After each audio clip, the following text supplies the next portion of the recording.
Hi, நம்ம இப்போது ரொம்ப டேஸ்டியாக ஒரு ஈவினிங் டிஃபன் ரெசிபி ஒன்று எப்படி செய்யலான்னு பார்க்கலாம்.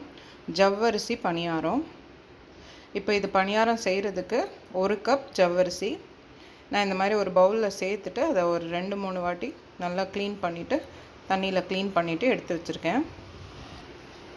இப்போ அது கூட ஒரு 1/2 கப் தயிர் சேர்த்துக்கலாம். தயிர் சேர்த்துட்டு நம்ம இந்த எல்லா ஜவ்வரிசியும் அந்த தயிரோடு நல்லா மிக்ஸ் பண்ணி வச்சுக்கலாம். இப்போ இது கூடவே ஒரு 1/2 கப் அளவுக்கு தண்ணி சேர்த்துக்கலாம். இப்போ இந்த தயிரும் தண்ணியும் நல்லா கலந்து விட்டுட்டு ஒரு 5 hours இது அப்படியே நம்ம ஊற வச்சுக்கலாம். இப்போது இந்த ஜவ்வரிசி ஒரு 6 hours நல்லா ஊறிடுச்சு தயிரில். இந்த மாதிரி நம்ம ஒரு வாட்டி மிக்ஸ் பண்ணி விட்டுக்கலாம்.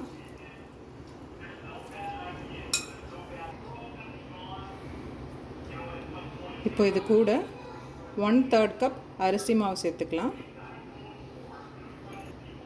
அரிசி மாவு சேர்த்துட்டு நம்ம இதை பணியார மாவு பதத்துக்கு வர அளவுக்கு தண்ணி ஆட் பண்ணி மிக்ஸ் பண்ணிக்கலாம்.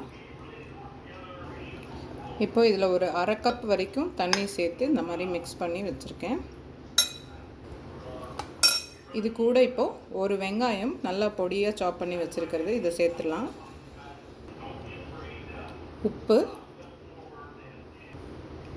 நம்ம காரத்துக்கு ஏற்ற மாதிரி பச்சை மிளகாய் இந்த மாதிரி பொடியாக கட் பண்ணி வச்சுருக்கலாம்.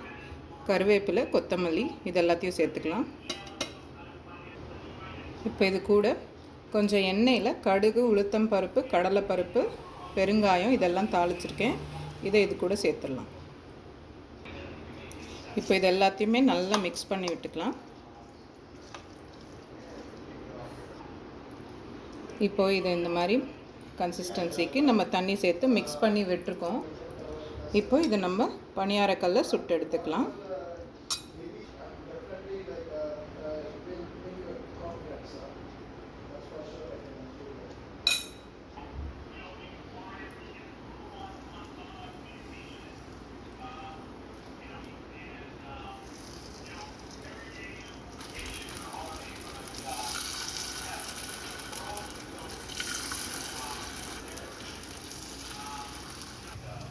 இப்போது இதை கவர் பண்ணி மீடியம் ஃப்ளேமில் வச்சு நம்ம இதை சுட்டு எடுத்துக்கலாம்.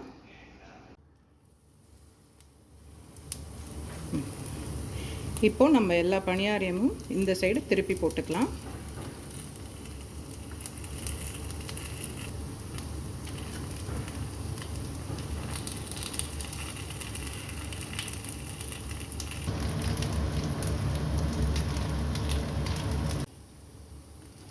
இப்போது பணியாரம் 2 சைடும் நல்லா வெந்துருச்சு.